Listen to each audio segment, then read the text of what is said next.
श्री कृष्णा। राधे राधे मित्रों, ओम नमः शिवाय।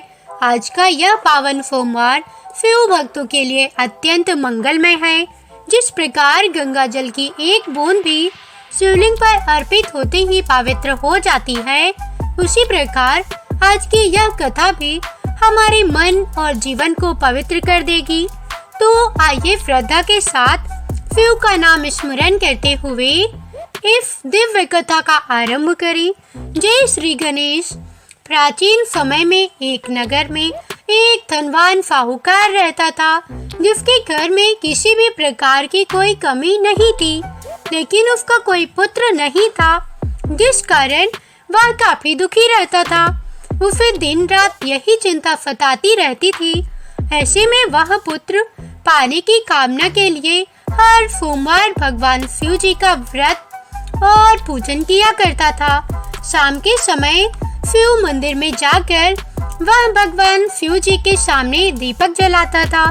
उसके उस भक्ति भाव को देखकर देवी माँ पार्वती ने भगवान शिव से कहा, हे प्रभु, यह साहूकार आपका बहुत बड़ा भक्त है और सदैव आपका व्रत और पूजन करता है। आपको इसकी मनोकामना अवश्य ही पूर्ण करनी चाहिए। माता पार्वती की यह बात सुनकर भगवान शिव बोले, हे देवी पार्वती, यह संसार कर्म फ्री क्षेत्र है। जैसे किसान खेत में जैसा बीज बोता है वैसे ही फल काटता है, उसी तरह इस संसार में मनुष्य जैसा कर्म करता है वैसे ही फल भोगता है। पार्वती जी ने अत्यंत आग्रह से कहा, हे प्रभु, जब यह आपका इतना बड़ा भक्त है और इसको अगर किसी भी प्रकार का दुख है तो उसे अवश्य ही दूर करना चाहिए, क्योंकि आप तो सदैव ही अपने भक्तों पर दयालु होती हैं और उनके दुखों को हमेशा ही दूर करती हैं। यदि आप ऐसा नहीं करेंगे तो मनुष्य आपकी सेवा और व्रत क्यों करेंगे? पार्वती जी के ऐसा आग्रह करने पर भगवान शिव बोले, हे देवी पार्वती, इसके कोई पुत्र नहीं है, इसी चिंता में यह अत्यंत दुखी रहता है। इसके भाग्य में पुत्र ना होने पर भी मैं इसे पुत्र प्राप्ति का वर दे सकता हूँ, लेकिन वह पुत्र केवल 12 वर्ष तक ही जीवित रहेगा। इसके पश्चात वह मृत्यु को प्राप्त हो जाएगा। इससे अधिक तो मैं कुछ भी इसके लिए नहीं कर सकता।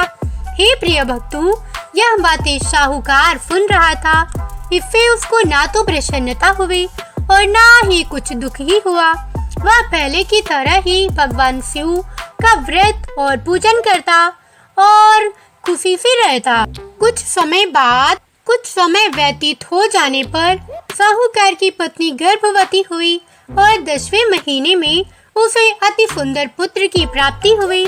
साहूकार के घर में बहुत खुशियां मनाई गई, परंतु साहूकार ने उसकी केवल 12 वर्ष की आयु जानकर अधिक प्रसन्नता प्रकट नहीं की और ना ही किसी को यह भेद बताया।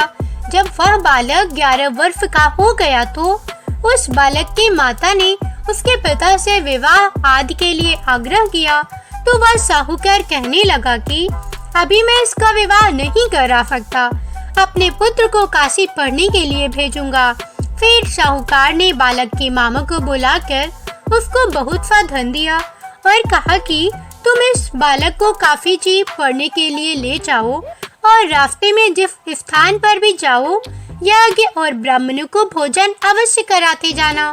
फिर वह दोनों मामा भांजे यज्ञ करते और ब्राह्मणों को भोजन कराते हुए काफी जी की तरफ रवाना हुए। रास्ते में उनको एक शहर से गुजरना पड़ा। उस शहर में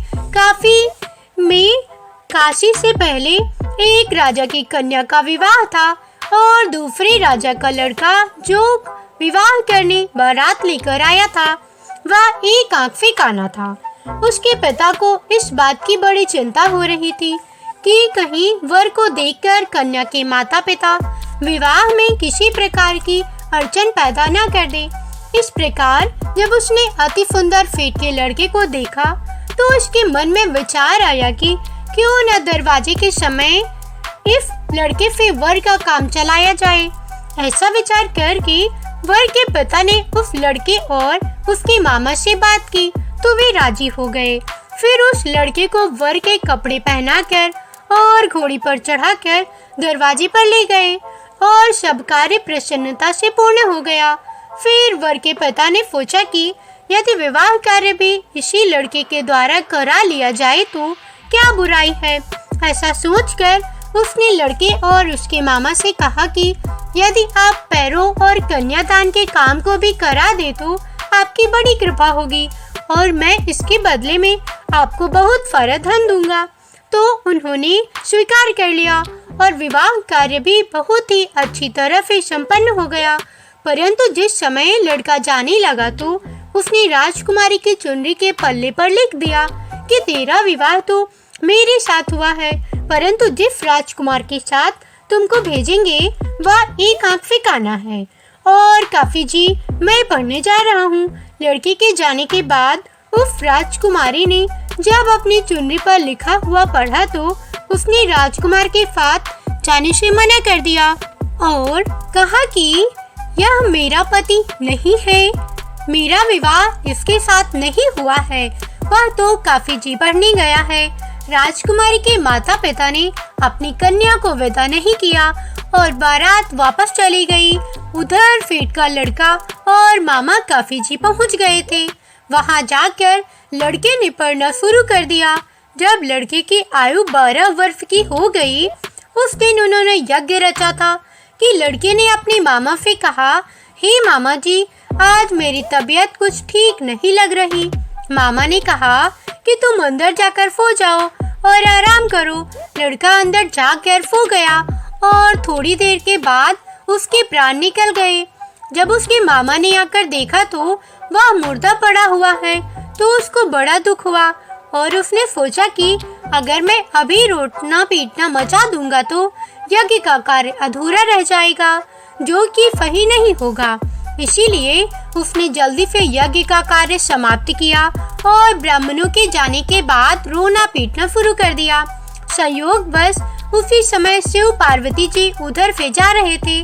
जब उन्हें जोर जोर से रोने की आवाज सुनाई दी तो माता पार्वती जी ने भगवान शिव से कहा, हे प्रभु, कोई दुखियारी रो रहा है, कृपा कर इसके कष्ट को दूर कीजिए। तब शिव माता पार्वती के पास जाकर देखा तो वहाँ एक लड़का मरा पड़ा हुआ था। पार्वती जी कहने लगी, हे प्रभु, यह तो उसी सेठ का लड़का है जो आपके वरदान से पैदा हुआ था। इसीलिए हे स्वामी, इस बालक को और आयु दो, नहीं तो इसके माता पिता तड़प तड़प कर मर जाएंगे। पार्वती जी के बार बार आग्रह करने पर भगवान शिव ने उसको जीवन का वरदान दे दिया और भगवान शिव जी की कृपा से लड़का फिर से जीवित हो गया। इसके बाद शिव जी और माता पार्वती कैलाश पर्वत की ओर चले गए। इसके बाद वह लड़का और मामा उसी प्रकार यज्ञ करते और ब्राह्मणों को भोजन कराते अपने घर की ओर वापस चल पड़े।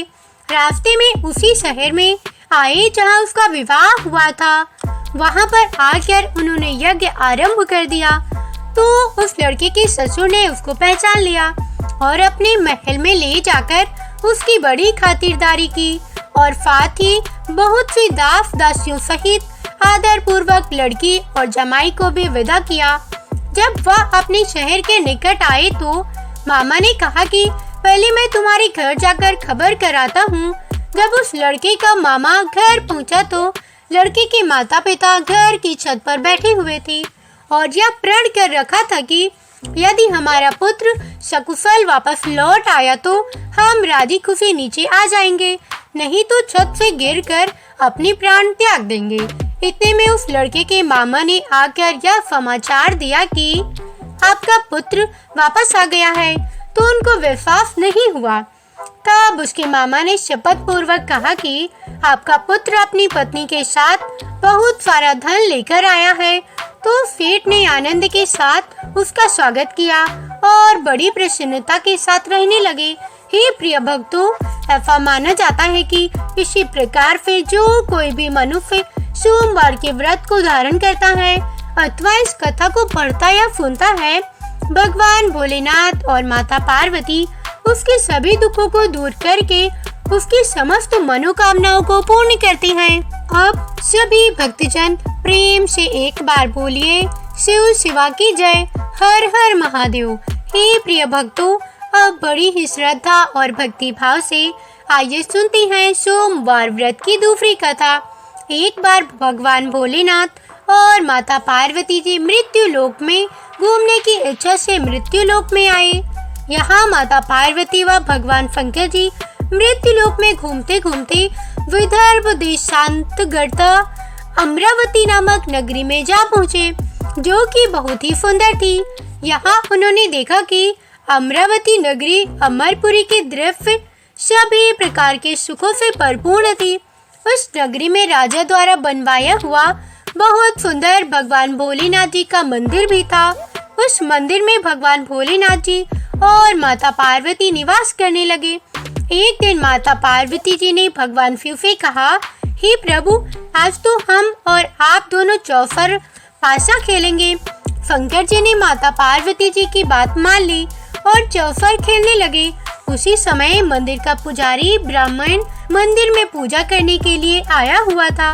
माता ने ब्राह्मण को देखकर एक प्रश्न किया, तब पुजारी जी बताओ कि इस बाजी में दोनों में से किसकी जीत होगी और किसकी हार होगी। ब्राह्मण ने बिना सोचे समझे कहा कि भगवान भोलेनाथ ही जीतेंगे। कुछ समय के बाद बाजी समाप्त हुई और माता पार्वती जी की विजय हो गई। माता पार्वती जी को ब्राह्मण के झूठ बोलने पर क्रोध आया और कोढ़ी होने का श्राप दे दिया। भगवान शंकर जी बहुत समझाने के बाद भी माता पार्वती नहीं मानी और वे दोनों वहां से चली गए। कुछ समय के बाद उस ब्राह्मण पुजारी को कोढ़ होने लगा और धीरे धीरे उसके सारे शरीर में कोढ़ हो गए। ऐसे में वह बहुत दुखी और परेशान रहने लगा। इस तरह कई दिन बीत गए। फिर एक दिन देवलोक की अप्सराएं शिव जी की पूजा करने उसी मंदिर में आई। अप्सराओं ने उस पुजारी के कष्ट को देखकर बड़े दया भाव से उसके रोगी होने का कारण पूछा। तब पुजारी जी ने अपनी आप बीती सभी बातें निसंकोच होकर उन अप्सराओं को बता दी। यह सुनकर वो अप्सराएं बोली कि हे ब्राह्मण देव, तुम दुखी मत हो, भगवान भोलेनाथ जी आपके सभी कष्टों को दूर कर देंगे, परंतु तुम्हें 16 श्रेष्ठ सोमवार के व्रत पूरे विधि विधान और भक्ति भाव से पूरे 16 व्रत करने होंगे और 17वें सोमवार के दिन पाव से पवित्र गेहूं के आटे की बाटी बनाई। उसके बाद घी और गुड़ मिलाकर चूरमा बनाकर भगवान भोलेनाथ जी को प्रसाद चढ़ाना और बाकी के प्रसाद को मंदिर में उपस्थित भक्तों को बांट देना। ऐसा करने से आपकी सभी मनोकामनाएं पूर्ण होंगी। हे प्रिय भक्तों, ऐसा कहकर अप्सराएं देवलोक को चली गई। ब्राह्मण भी यथाविधि 16 सोमवार व्रत करने लगा। ऐसे में भगवान भोलेनाथ की कृपा से धीरे धीरे ब्राह्मण पुजारी कोढ़ से मुक्त होने लगा और कुछ समय के बाद भगवान शंकर जी और माता पार्वती जी फिर से उसी मंदिर में पधारे। तब माता ने उस ब्राह्मण को रोग मुक्त होने का कारण पूछा। तब ब्राह्मण ने माता को 16 सोमवार के व्रत के बारे में विस्तार से बताया। ब्राह्मण की बात सुनकर माता पार्वती जी बड़ी प्रसन्न हुई और पुजारी से 16 सोमवार के व्रत की विधि पूछी। उसी दिन से माता पार्वती जी भी 16 सोमवार व्रत करने लगी और लगातार 16 व्रत किया। ऐसे में उनकी मनोकामनाएं पूरी हुई। उनके रूठे हुए पुत्र स्वामी कार्तिकेय जी स्वयं ही माता की आज्ञाकारी हो गए। फिर एक दिन कार्तिकेय जी को अपना विचार परिवर्तन होने का रहस्य जानने की इच्छा हुई और वह अपनी माता के पास गए और बोले कि हे माता, आपने ऐसा क्या उपाय किया जिससे मेरा मन आपकी ओर आकर्षित हो गया। तब माता पार्वती जी ने उसे 16 सोमवार व्रत कथा सुनाई। तब कार्तिकेय जी ने अपनी माता से कहा कि इस व्रत को मैं भी करूंगा, क्योंकि मेरा प्रिय मित्र ब्राह्मण दुखी दिल से परदेश गया है। हमें उससे मिलने की बहुत इच्छा है। फिर कार्तिकेय जी ने भी 16 सोमवार के व्रत को पूरे विधि विधान से किया और उनकी भी इच्छा पूर्ण हो गई। उन्हें अपना प्रिय मित्र मिल गया। तब उसके मित्र ने इस आकस्मिक मिलन का भेद कार्तिकेय जी से पूछा। तब कार्तिकेय जी बोले, हे मित्र, हमने तुम्हारे मिलने की इच्छा करके 16 सोमवार के व्रत किए थे। अब तो उस ब्राह्मण मित्र को भी अपने विवाह की बड़ी इच्छा हुई और वह भी अपने विवाह के लिए 16 सोमवार व्रत पूरे विधि विधान से करने लगा। एक दिन वह किसी काम से विदेश गया और वहां के राजा ने अपनी पुत्री का स्वयंवर रखा था। उस राजा ने राजकुमारी के विवाह के लिए शर्त रखी थी कि जिस राजकुमार के गले में सर्व प्रकार से श्रृंगारित हथिनी माला डालेगी, वे उसी के साथ अपनी बेटी का विवाह करूंगा। भगवान शिव जी की कृपा से ब्राह्मण भी उस स्वयंवर को देखने के लिए एक ओर बैठा हुआ था। उसी समय हथिनी वहां पर आई और उस ब्राह्मण के गले में जयमाला डाल दी। इस तरह राजा की प्रतिज्ञा के अनुसार बड़ी धूमधाम के साथ अपनी पुत्री का विवाह उस ब्राह्मण के साथ पूरे विधि विधान से कर दिया और उसे बहुत सारा धन देकर सम्मान पूर्वक संतुष्ट किया और वह दोनों सुख पूर्वक रहने लगे। एक दिन उस राजकुमारी ने अपने पति से पूछा कि हे प्राणनाथ, आपने ऐसा कौन सा पुण्य किया है जो हथिनी ने सभी राजकुमारों को छोड़कर आपके गले में जयमाला डाली। तब ब्राह्मण बोला, हे प्राण प्रिय, मैंने अपने मित्र कार्तिकेय जी के कथन अनुसार 16 सोमवार का व्रत किया था, जिसके प्रभाव से मुझे तुम जैसी रूपवान पत्नी मिली है। इस व्रत की महिमा सुनकर राजकन्या को बड़ा आश्चर्य हुआ और वह भी पुत्र कामना के लिए 16 सोमवार व्रत करने लगी और भगवान भोलेनाथ से पुत्र कामना की प्राप्ति के लिए पूजा पाठ करने लगी। शिव जी की कृपा से कुछ समय के बाद उसके गर्भ से एक अति सुंदर, सुशील, धर्मात्मा और विद्वान पुत्र हुआ। वह ब्राह्मण और उसकी पत्नी दोनों इस पुत्र को पाकर बहुत ही प्रसन्न हुए और उसका लालन पालन भली प्रकार से करने लगे। जब वह लड़का बड़ा हुआ और समझदार हुआ तो एक दिन अपनी माता से प्रश्न किया कि हे माता, आपने ऐसा कौन सा पुण्य किया जो आपको मेरे जैसे पुत्र की प्राप्ति हुई। पुत्र की बात सुनकर उस राजकुमारी ने अपने द्वारा किए हुए 16 सोमवार व्रत की कथा और पूरे नियम के बारे में उसे बताया। उस लड़के ने इस व्रत को सब तरह से मनोरथ पूर्ण करने वाला सुनकर उसके मन में राज्य अधिकार के पाने की इच्छा हुई। उस लड़के ने उसी दिन भगवान शिव जी को प्रसन्न करने के लिए 16 सोमवार के व्रत पूरे नियम से करने लगा। एक दिन दूसरे देव के राजा के दूत ने आकर उसको उनकी राजकुमारी के लिए चुना और उसे अपने साथ ले आए और राजा ने अपनी राजकुमारी का विवाह उसके साथ कर दिया। धीरे धीरे राजा बूढ़ा हो गया और उसके लिए राजकाज संभालना मुश्किल हो गया। उसने अपने दामाद को राज्य तलाक कर और वहां का राजा घोषित कर दिया। इस तरह से ब्राह्मण पुत्र राजा बनकर भी यह व्रत करता रहा। हे प्रिय भक्तों, जब 17वां सोमवार का व्रत आया तो उसने अपनी रानी से सभी सामग्रियों सहित भगवान भोलेनाथ जी के मंदिर में आने को कहा, किंतु रानी मंदिर नहीं गई और उसने अपने दास दासियों को पूजा की सामग्री लेकर मंदिर भेज दिया। राजा ने पूरी विधि विधान से भगवान शिव जी की पूजा की। जब वह वहां से जाने लगा तो उसने एक आसवाणी सुनी, हे राजा, अपनी इस रानी को राजमहल से निकाल दे, नहीं तो यह तेरा सर्वनाश कर देगी।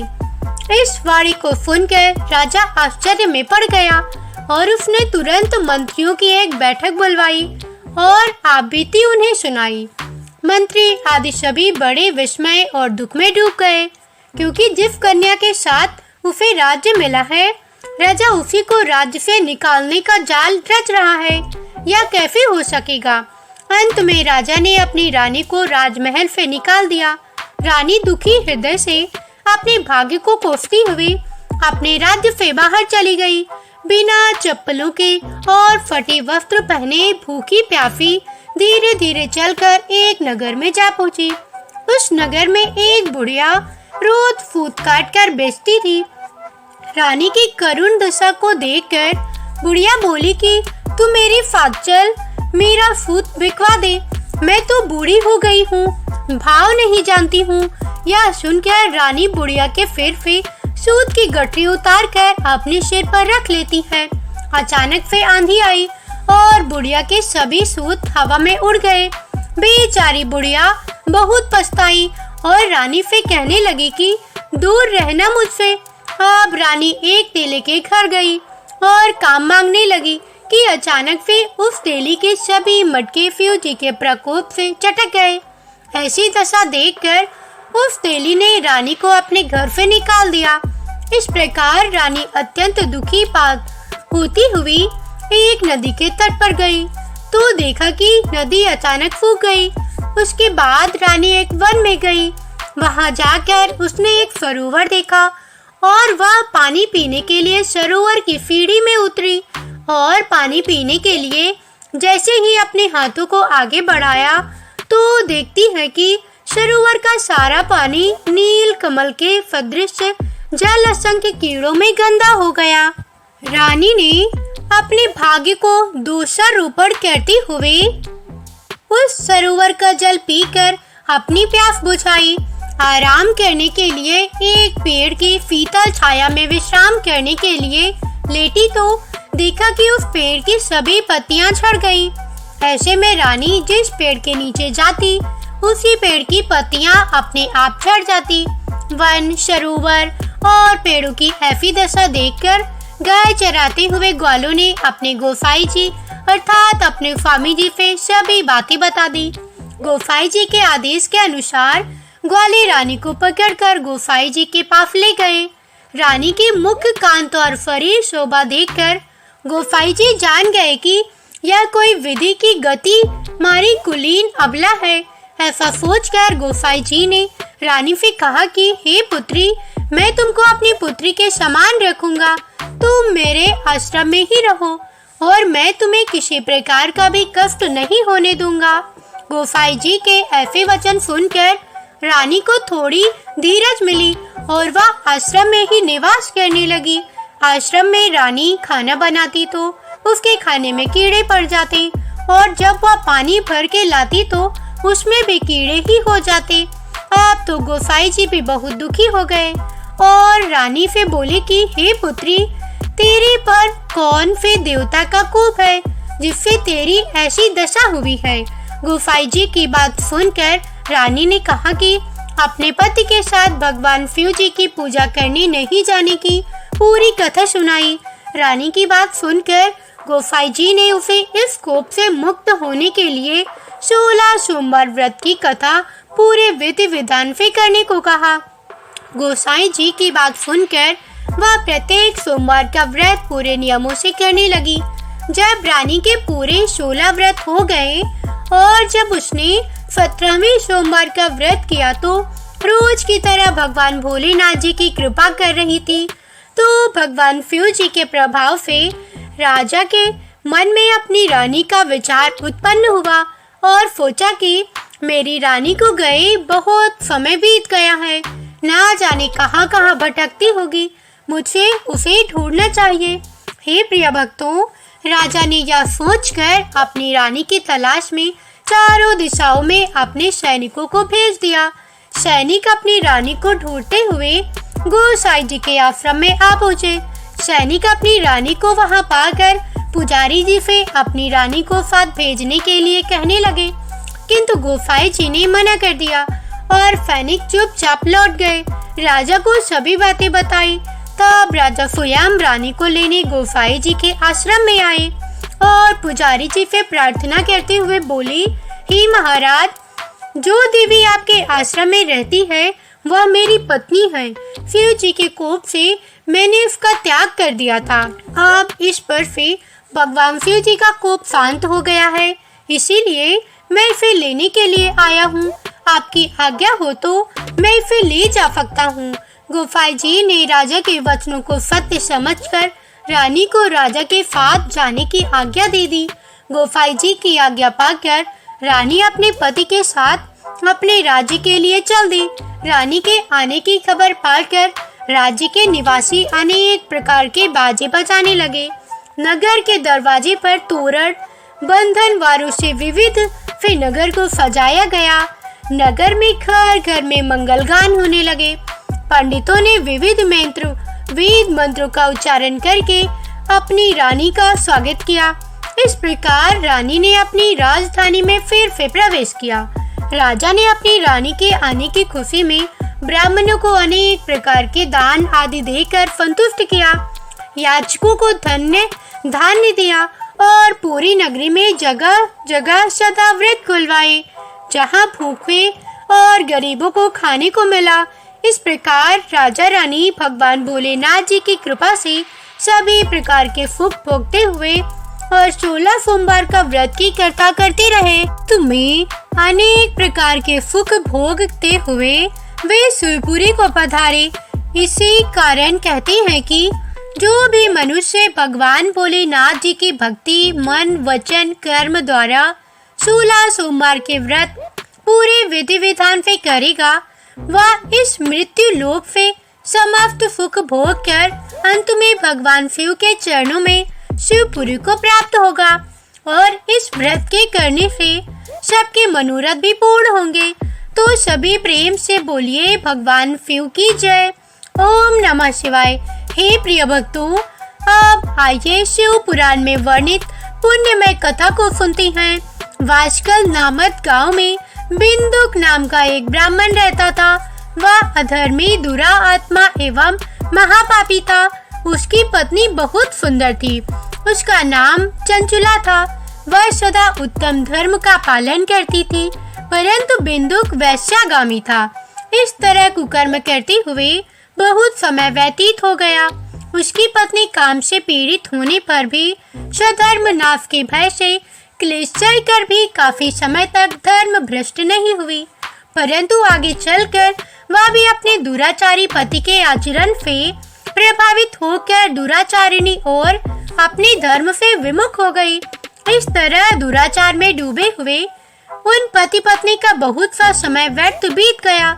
वैश्यागामी दूषित बुद्धि वाला वह दुष्ट ब्राह्मण बिंदुक समयानुसार मृत्यु को प्राप्त हो गया और नरक में चला गया। बहुत दिनों तक नरक के दुखों को भोग कर वह मूढ़ बुद्धि पापी विंध्य पर्वत पर भयंकर पिशाच हुआ और इधर उस दुराचारी बिंदु के मर जाने पर वह चंचुला नाम स्त्री बहुत समय तक पुत्रों के साथ अपने घर में रहती रही। पति की मृत्यु के बाद वह भी अपने धर्म से गिरकर पर पुरुषों संग करने लगी। सतियां विपत्ति में भी अपने धर्म का पालन करना नहीं छोड़ती। यही तो तप है। तप कठिन तो होता है, लेकिन इसका फल मीठा होता है। इस दिन देव योग से किसी पुण्य पर्व के आने पर वह अपने भाई बंधुओं के साथ गौकर्ण क्षेत्र में गई।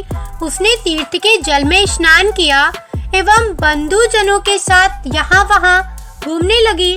घूमते घूमते वह एक देव मंदिर में गई। वहाँ उसने एक ब्राह्मण के मुख से भगवान शिव की परम पवित्र एवं मंगलकारी कथा सुनी। कथावाचक ब्राह्मण कह रहे थे कि जो भी स्त्रियां व्यभिचार करती हैं, वे मरने के बाद जब यमलोक जाती हैं, तब यमराज के दूत उन्हें तरह तरह से यंत्रणा देती हैं। वे उसके कामांगों को तप्त लोह दंडों से दागती हैं। तप्त लोह के पुरुष से उसका संसर्ग कराती हैं। यह सारे दंड इतनी वेदना से देने वाले होते हैं कि जीव पुकार कर कहता है कि अब वह ऐसा नहीं करेगा, लेकिन यमदूत उसे नहीं छोड़ते। कर्मों का फल तो सभी को भोगना ही पड़ता है। देव ऋषि मनुष्य सभी इससे बंधे हुए हैं। प्रिय भक्तों, ब्राह्मण के मुख से यह वैराग्य सुनने वाली कथा सुनकर चंचुला भय से व्याकुल हो गई। कथा समाप्त होने पर सभी लोग वहां से चले गए। तब कथा बांझने वाले ब्राह्मण देवता से चंचुला ने कहा कि हे ब्राह्मण देव, धर्म को ना जानने के कारण मेरे द्वारा भी बहुत बड़ा दुराचार हुआ है। हे स्वामी, मेरे ऊपर कृपा कर मेरा उद्धार कीजिए। आपके प्रवचन को सुनकर मुझे संसार से वैराग्य हो गया है। मुझे मूढ़ित वाली पापिनी को धिक्कार है। मैं निंदा के योग्य हूँ। मैं बुरे कर्मों में फंसकर अपने धर्म से विमुख हो गई थी। कौन मुझ जैसी कुमार्ग में मन लगाने वाली पापिनी का साथ देगा। जब यमदूत मेरे गले में फंदा डालकर मुझे बांधकर ले जाएंगे और नरक में मेरे शरीर के टुकड़े करेंगे, तब मैं कैसे उन महायातनाओं को सहन कर पाऊंगी। मैं सब प्रकार से नष्ट हो गई हूँ, क्योंकि अभी तक मैं हर तरह से पाप में डूबी रही। हे ब्राह्मण देव, आप मेरे गुरु हैं, आप ही मेरे माता पिता हैं। मैं आपकी शरण में आई हूँ। मुँह झबला का आप ही उद्धार कीजिए, यानी कि मुझ अबला का उद्धार कीजिए। इस प्रकार विलाप करती हुई चंचला ब्राह्मण देवता के चरणों में गिर पड़ी। तब ब्राह्मण देवता ने उसे कृपा पूर्वक उठाया और कहा, हे नारी, तुम सौभाग्यशाली हो जो भगवान शंकर की कृपा से तुमने वैराग्यपूर्ण शिव की यह कथा सुनी और कथा सुनकर समय से अपनी गलती का एहसास कर लिया। डरो मत और भगवान के शिव की शरण में जाओ। उनकी परम कृपा से तुम्हारे सभी पाप नष्ट हो जाएंगे। मैं तुम्हें भगवान शिव की कथा सहित वह मार्ग बताऊंगा जिसके द्वारा तुम्हें सुख देने वाली उत्तम गति प्राप्त होगी। शिव कथा सुनने से तुम्हारी बुद्धि शुद्ध हो गई और तुम्हें पश्चाताप हुआ तथा मन में वैराग्य उत्पन्न हुआ है। पश्चाताप ही पाप करने वाले पापियों के लिए सबसे बड़ा प्रायश्चित है। जो मनुष्य अपने कुकर्मों के लिए पश्चाताप नहीं करता, वह उत्तम गति प्राप्त नहीं करता, परंतु जिसे अपने कृतित्व पर हार्दिक पश्चाताप होता है, वह अवश्य ही उत्तम गति का भागीदार होता है। इसमें बिल्कुल भी संशय नहीं है। शुद्ध चित्त में ही भगवान शिव और पार्वती का वास होता है। वह शुद्धता मनुष्य सदा शिव के पद को प्राप्त होता है। इस कथा का श्रवण सभी मनुष्यों के लिए कल्याणकारी है, इसीलिए इसकी आराधना व सेवा करनी चाहिए। हे ब्राह्मण, पत्नी, तुम अन्य विषयों से अपने मन को हटाकर भगवान शंकर की इस परम पावन कथा को सुनो। इससे तुम्हारे मन की शुद्धि होगी और तुम्हें मोक्ष की प्राप्ति होगी। जो भी मनुष्य निर्मल हृदय से भगवान शिव के चरणों का चिंतन करता है, उसकी एक ही जन्म में मुक्ति हो जाती है। हे प्रिय भक्तगणों, ऐसा कहकर वे ब्राह्मण मौन हो गए। उनका हृदय करुणा से भर गया। वे ध्यान में मग्न हो गए। ब्राह्मण का उपदेश सुनकर चंचला के नेत्रों में आनंद के आंसू झलक आए। वह खुशी से ब्राह्मण देवता के चरणों में गिर गई और हाथ जोड़कर बोली, मैं कृतार्थ हो गई। हे ब्राह्मण देव, शिव भक्तों में श्रेष्ठ स्वामी, आप धन्य हैं। आप परमार्थदर्शी हैं और सदा परोपकार में लगे रहती हैं। हे साधु, मैं नरक के समुद्र में गिर रही हूँ। कृपया कर मेरा उद्धार कीजिए। जिस पौराणिक व अमृत के समान सुंदर शिव कथा की बात आपने की है, उसे सुनकर ही मेरे मन में वैराग्य उत्पन्न हुआ है। उस अमृतमय कथा को सुनने के लिए मेरे मन में बड़ी श्रद्धा हो रही है। कृपया आप मुझे उसे सुनाइए।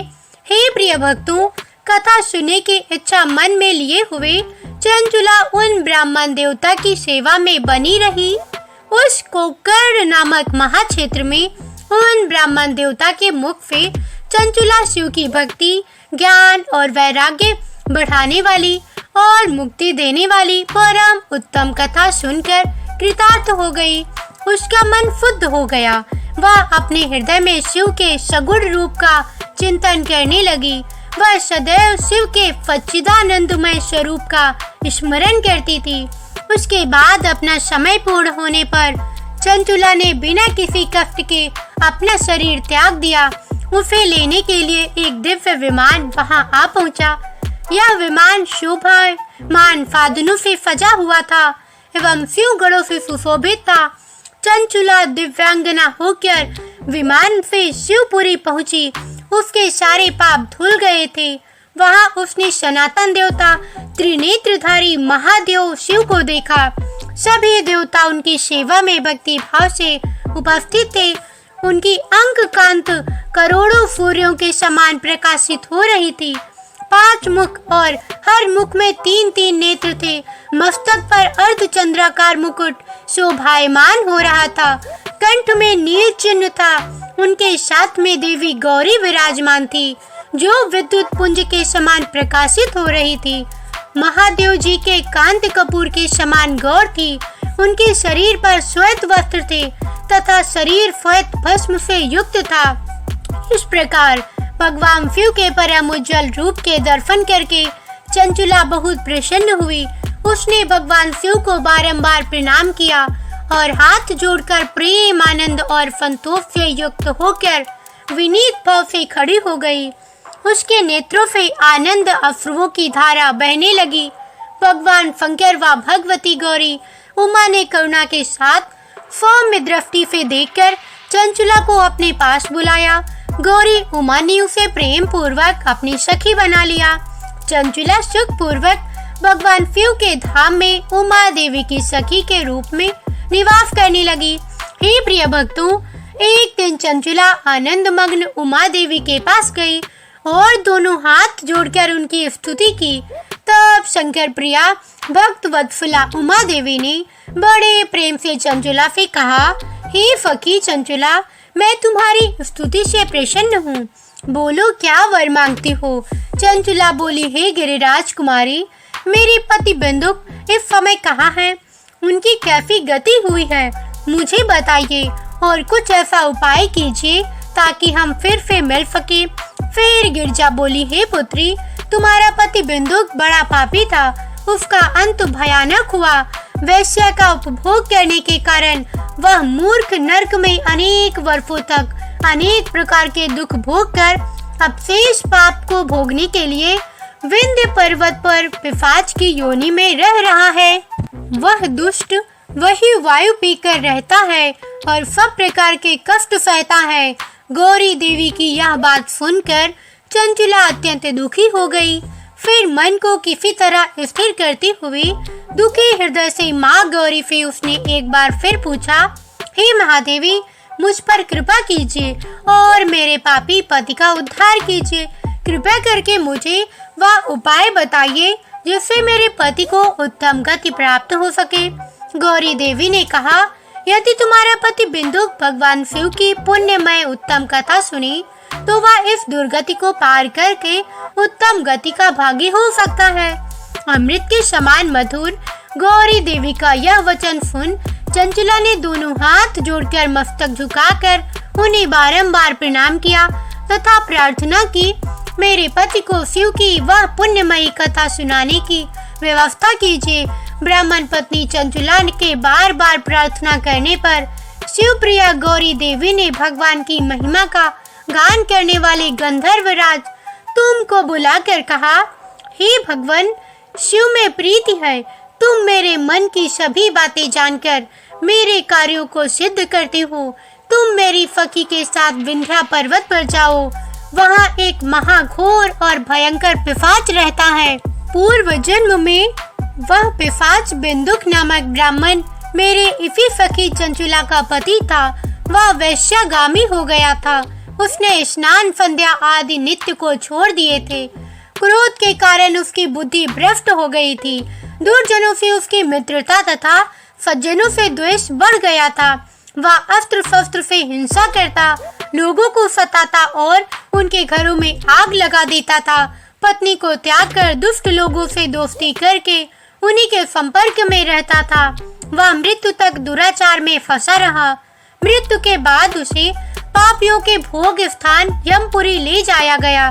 वहाँ घोर नरकों को सहकर इस समय वह विंध्य पर्वत पर पिशाच बनकर रह रहा है और पापों का फल भोग रहा है। तुम उसके सामने परम पुण्यमयी पापों का नाश करने वाले शिव जी की दिव्य कथा का प्रवचन करो।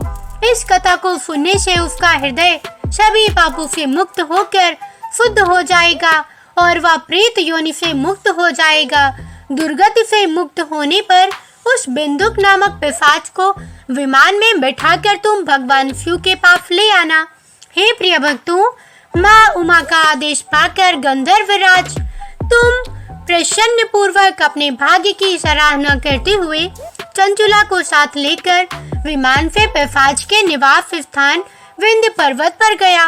वहां पहुंचकर उसने उस विकराल आकृति वाले पिशाच को देखा।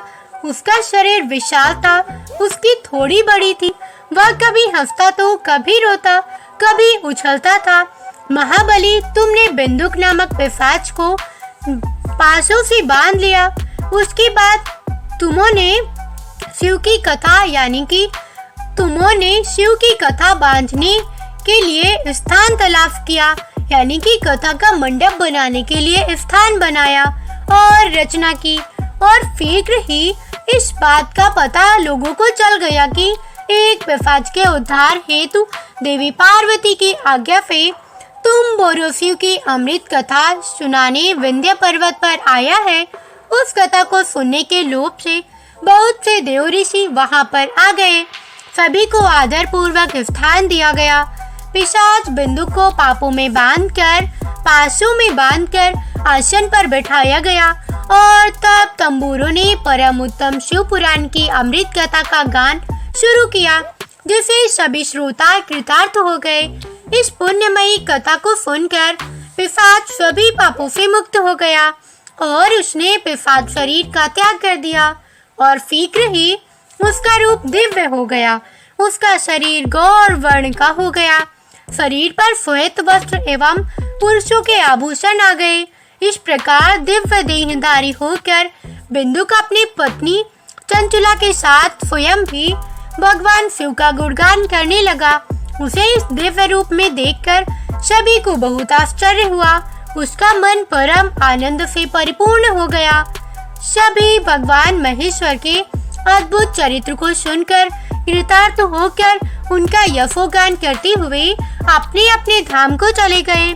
बिंदुक अपनी पत्नी चंचला के साथ विमान में बैठकर शिवपुरी की ओर चल दिया। महेश्वर के गुणों का गान करता हुआ बिंदुक अपनी पत्नी चंचला और तंगुरों के साथ शीघ्र ही शिव धाम आ पहुंचा। भगवान शिव व देवी पार्वती ने उसे अपना पार्षद बना लिया। दोनों पति पत्नी सुखपूर्वक भगवान महेश्वरी एवं देवी उमा गौरी के चरणों में अविचल निवास पाकर धन्य हो गए। यह थी उसके बाद भगवान भोलेनाथ और शिव के चरणों में प्रेम पूर्वक रहने लगे और फ्री भगवान की सेवा करते रहे। यह थी संपूर्ण सोमवार व्रत कथा, जिसे प्रत्येक स्त्री पुरुष को सोमवार के दिन अवश्य सुननी चाहिए। कैसी लगी कमेंट करके अवश्य बताइएगा। वीडियो को लाइक, चैनल को सब्सक्राइब अवश्य करिएगा। साथ में ओम नमः शिवाय, हर हर महादेव अवश्य लिखिएगा। मिलती हूँ एक ऐसी ही धार्मिक और रोचक कथा के साथ। तब तक के लिए जय बजरंगबली, राम राम।